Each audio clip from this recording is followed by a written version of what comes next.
that finally brings us, once I manage to scroll this up over here, okay. Finally, we can define a tangent cone. The tangent cone, what do you think would, how would you define it? You've got all of these tangents, now what should we do? The set of all tangents is going to define a tangent cone, okay.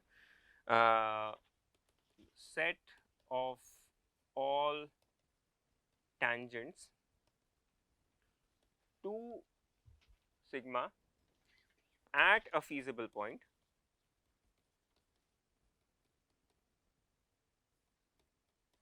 x, okay, is called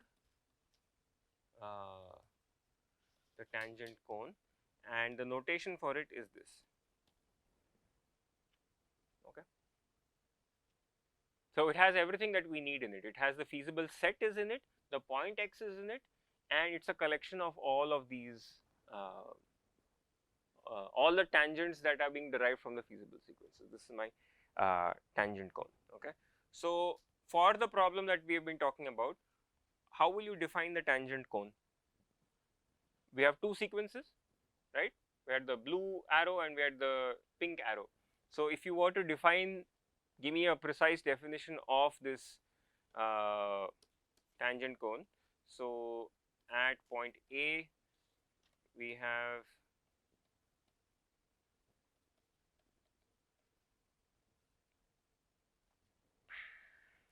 what would it be? It could either be the up arrow or it could be the down arrow. Any sequence I take is going to give me either of these two arrows. So how do I capture this? If I were to parameterize this, I could simply write this as this.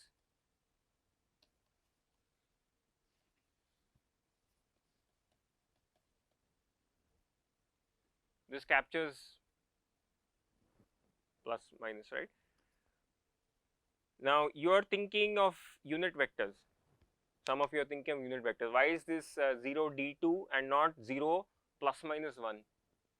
If I had defined, so it depends on how you define your sequence over here, right? This scalar sequence Tk, the scalar sequence Tk, if it was the L2 norm of Zk minus x, then the tangent vector that I get, the either the blue or the pink arrow, is going to have magnitude 1.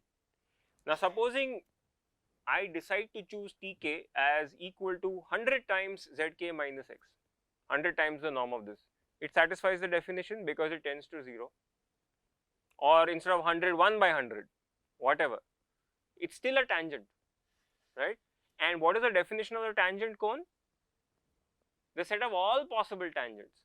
So that's why I could have magnitude 1, I could have magnitude 100, 1 by 100, whatever I want, rational, irrational, whatever. So that's why when I put all of these guys together, I get a tangent cone which is like the way I have defined it over here.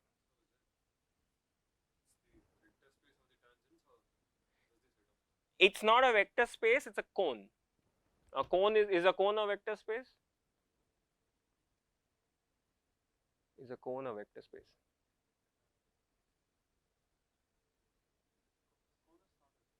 Because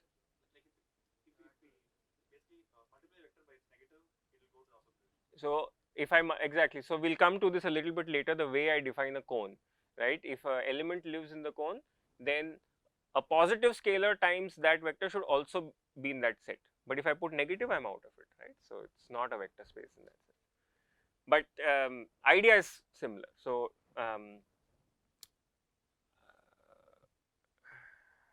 right. I think one thing I forgot to mention over here, this feasible, obviously this is tied to the definition of a cone. This scalar should be positive, so that the flipping of sign does not happen. Yeah.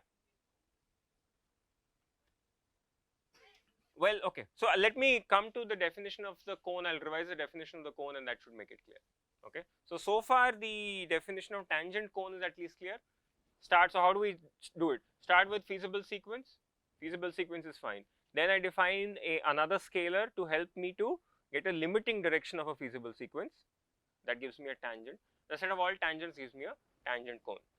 If you look back at your notes, when we defined the set of linearized feasible directions, did I get the same set 0 comma d2? Yes, when I defined the constraint in the normal way as x1 squared plus x2 squared minus 2, and I did the linearized feasible directions, that's exactly the set that I got. So there's an agreement there between algebra and geometry over here. But when I squared the constraint, I got algebra said any direction is possible, and geometry said geometry is going to be unchanged. Why? Because I can square the constraint, my feasible sequence will still remain the same. It has to be on the circle. Whether I square it, cube it, whatever, the feasible sequence, the feasible set will remain the same. So that way, this definition of tangent cone is immune to all of these funny tricks that I do with algebra, right? So this is what we needed to arrive at, okay?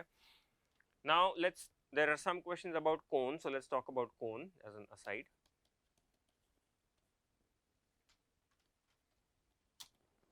So we say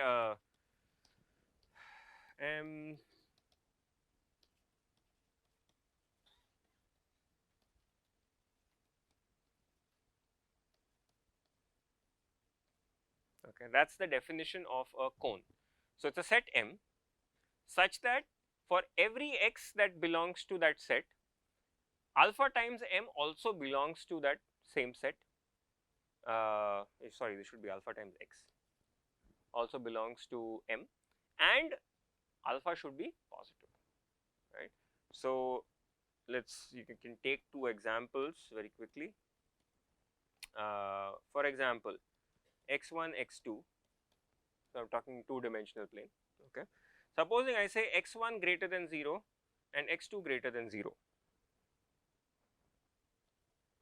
So if I were to sketch this, what does this look like? First quadrant, right? So I'm basically saying this region.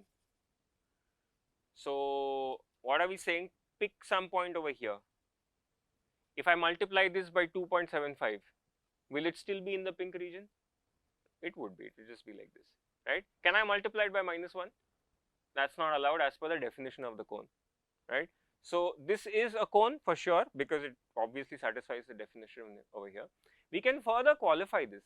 Is there some special property you can infer in this cone? Can we talk about convexity? Is this a convex set? The linear combination, if I take any 2 points, does it live in the same set? Yes. So this is actually an example of a convex cone, the pink region. Okay. Let's just to make sure that you don't get the idea that all cones are always convex, let's take another example.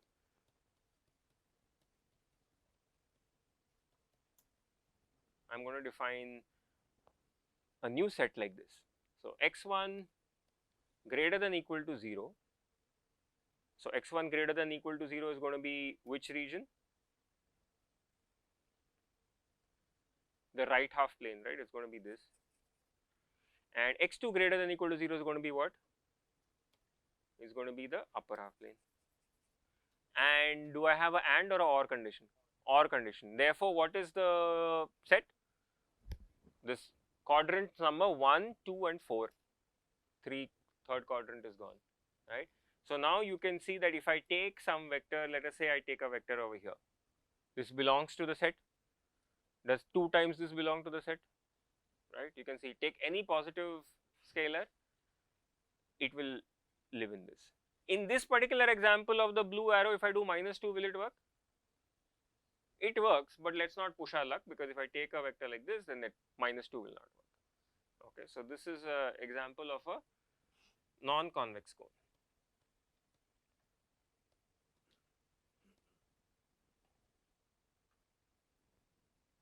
Okay. So now, having revised what we mean by cone, let's answer the question that why did we call this thing why is the tangent cone a cone? Why is it a cone? Okay. So we just have to use the definition of a cone. Okay. So say that some vector d belongs to the set T. This is a cone. Okay. Then we have to ask, does alpha times d also live in the same? That's the question. Okay. So remember, d was given as the limiting direction, k tends to infinity, x minus, sorry, not x minus zk, zk minus x divided by tk. This is the definition of the tangent. How do you think we can prove this statement?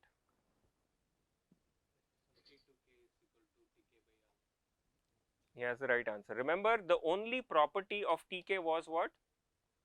Tk should tend to 0 for large k. That's the only property of tk that we cared about. So if I, instead of using this tk, supposing I define a tk dash is equal to tk by alpha, still fine, right? And if I define it as tk by alpha, the vector that I get will be alpha times d, and therefore this also is, this is the same vector, but I just changed my definition of tk. So along with the fact that tk is greater than 0, you can see that this object that we have defined is a cone. In a few moments we will start doing some further geometry with this, which will convince you that this is a cone. I will draw some diagrams, but at least if you go from the dry algebraic definition, you can see that this is a cone, because you take a vector, its multiple is also in it. That multiple, the freedom to choose that multiple comes from the fact of the freedom in defining my tk. Yeah, at a point. No, we just did that, right? So for example, if you look back here, where did my famous diagram go? Yeah, at that same point over here, I was able to define at least 2 sequences, and therefore at least 2 tangents. I have a sequence zk, I have a sequence wk.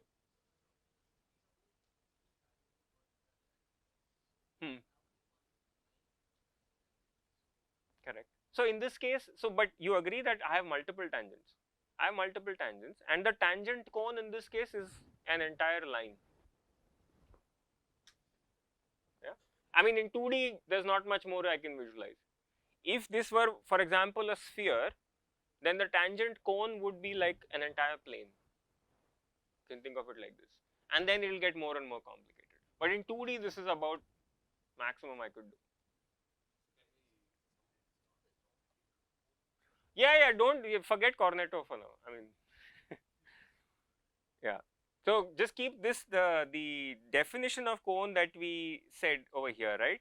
This is what you have to keep in mind. If an element belongs to that set and it's positive multiple, then you call that set a cone.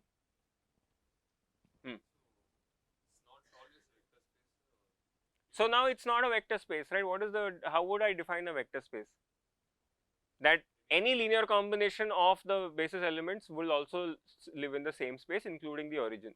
But here every linear combination is not allowed. I am only allowing you to take positive combinations.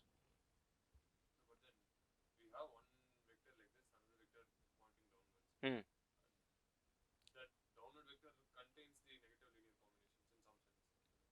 Yeah, so you can come up with pathological examples like that, which in which case it turns out to be, it will be like a one-dimensional vector space, right? So what I defined over here, 0 comma d2, d2 lives in all R. This is, you can think of this as a one-dimensional vector space, but this is by chance. We cannot make a claim that this is a vector space. It's a,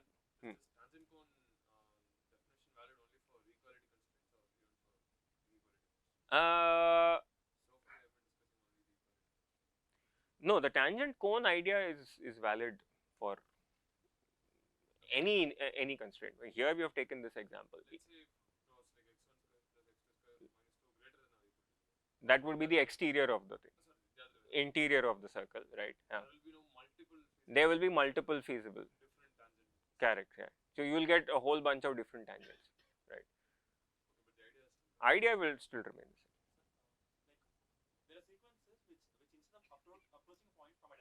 Hmm. but then you are violating the basic definition of a feasible sequence. Property B, if it oscillates, it tends to the point you are saying, but it oscillates about the point, right. So then in that case,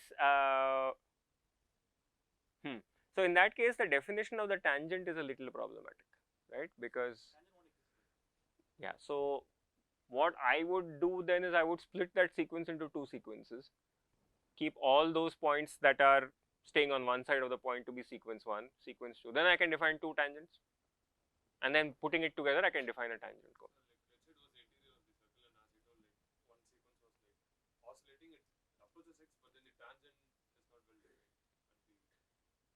If you're talking about points living in the interior, then there is no oscillation, it's all on one side, no?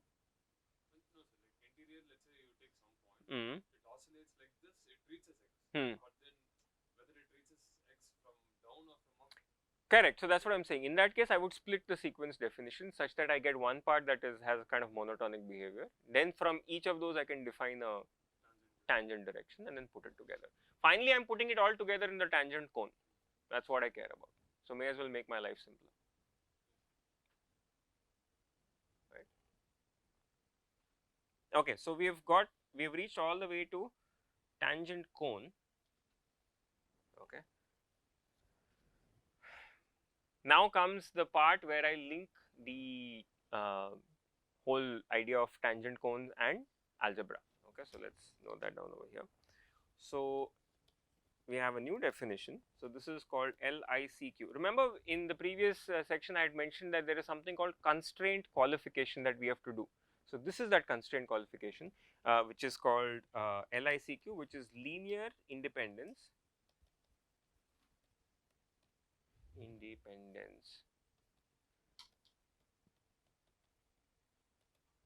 Constraint qualification. What does this say? So it says, it's a little bit of a long definition, let's write it down. So given a feasible point x, okay, and the active constraint set Ax. Remember, what does the active constraint set consist of? Equalities and inequalities which are active. Yeah.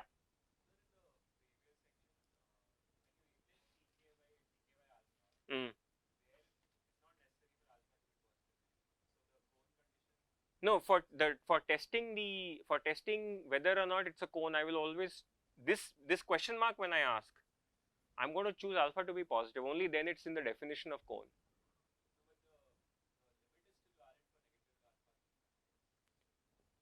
Which limit? The limit is only coming from here, from k tending to infinity.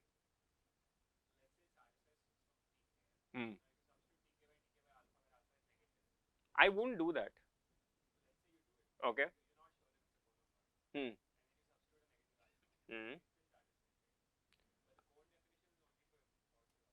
Right, but keep in mind one thing. When I choose Tk, I have these two properties that Tk should satisfy. Tk should tend to 0 for large values of k, and Tk should be positive. So I cannot choose a negative Tk. So at that point, I would stop and flip the sign. Okay, so then I don't run into that issue. Fine. Is that clear to everyone? Okay. So active set everyone knows, equalities and inequalities which are active. So given a feasible point x and the active constraint set, okay, we say that LICQ holds if the set of active constraint gradients. So what are the active set? These guys, grad Ci, these are the gradients, and of course I belongs to the active set, is linearly independent. Okay, so I'm just making a statement over here to define what I mean by LICQ. Okay, So we'll just go step by step. So LICQ simply is linear independence constraint qualification. What does it say? When do I say that does LICQ hold? It's a yes no question. How do I answer it as yes no? At a point x where I am, I look at grad Ci for all the constraints which are active. What are the constraints that are active? Equalities are always active. Some inequalities may be active. I look at the gradients. Now gradients is going to give me, for example, in the example that I have, a gradient is a two-dimensional vector. For all the gradients, I will have a bunch of two-dimensional vectors. Can I investigate whether or not this set is linearly independent? Yes, I will get a yes or a no answer. If the answer is yes, then we say LICQ holds. If I get no, we say LICQ doesn't hold. Okay, so this is just a definition. We are going to do something useful with this definition in a moment. Okay, I run out of pages. Okay.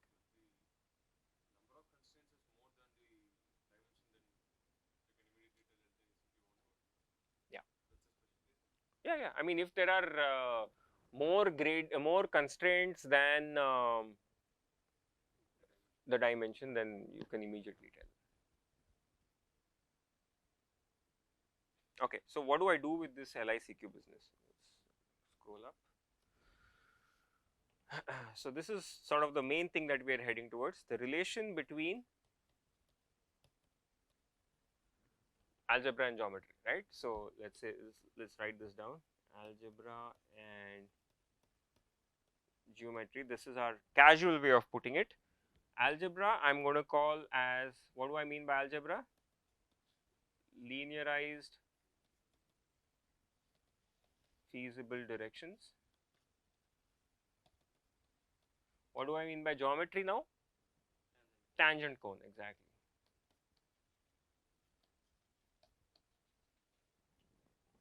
Okay. So the following are true statements.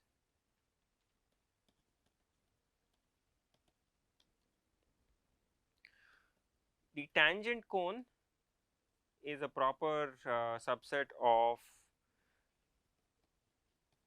the linearized feasible directions. Remember, we had given it a fancy F symbol, right? So that's this guy. So I won't prove it, although the proof is quite easy. The tangent cone is a subset of this. This is not the very interesting. The very interesting thing is this: if LICQ holds, then these two are equal. The tangent cone becomes equal to this the set of linearized feasible directions. In other words, if this LICQ holds, algebra and geometry will give me the same picture, which is what we were after.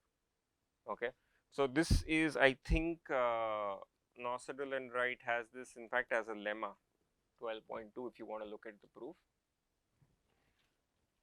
But I mean, this is really what you want to check. That if LICQ holds, the tangent cone and the set of linearized feasible directions agree. And having sort of written this without proof, let's go back to our example where we had that problem and see, does this help us out? Okay. So what did we have earlier?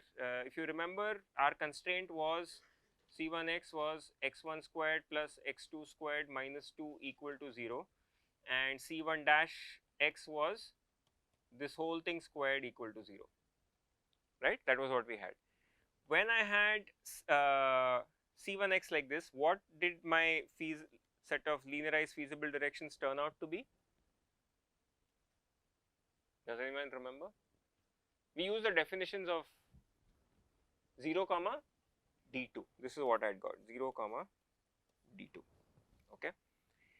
When I chose this guy with the whole squared, what did my set turn out to be equal to? Right. So, oops, this turned out to be d1 comma d2. Right. What did my tangent cone at that point turn out to be equal to? We just computed it.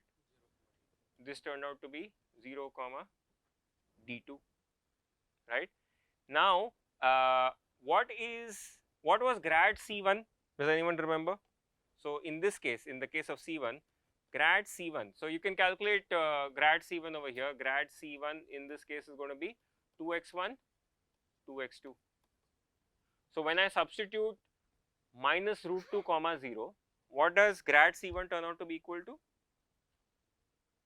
Minus 2 root 2, 0, right? And in this case, when I calculate grad C1 dash, what do I get? Whole thing squared, I take the gradient, what did I get? 0, 0. Okay. Now this is a little bit of a funny thing to ask. What do I say if I give you a set of n vectors and ask for them to be linearly independent? What does it mean? So I give you a set of vectors v1 to vn and I ask you what is the definition of linear independence? So we will say what? Alpha I vi equal to 0 happens only when all alphas are 0, right? Now this summation I went from 1 to n, right? Now supposing I make n equal to 1, it's legit. So alpha 1 v1 equal to 0 should happen only when alpha 1 equal to 0. That's the meaning of linear independence for a set of one vector. Now this is my set of one vector. Minus 2 root 2, 0 is in one set. Is it a linearly independent set? It is, because the only case in which alpha 1 times grad C1 equal to 0 is going to happen only when alpha 1 equal to 0, right? So this passes the LICQ test. This vector 0 comma 0, alpha 1 grad C1 prime will be equal to 0 for any value of alpha, including 0. So this set of which consists of just one vector, this is not linearly independent. So it's funny to talk in terms of just one vector, but it's correct, right? So this does not satisfy LICQ. Now when it did not satisfy LICQ, we can see that we should not expect the tangent cone and this linearized feasible directions to be the same, and that's correct. The tangent cone is telling me this, and it's only agreeing in the case where LICQ holds. When LICQ doesn't hold, we don't expect it, right? So see, very neatly we've managed to tie together something from geometry and something from algebra, right? Yeah, it is a little funny that our summation boiled down to just one term, but once you get past it, you can see linear independence.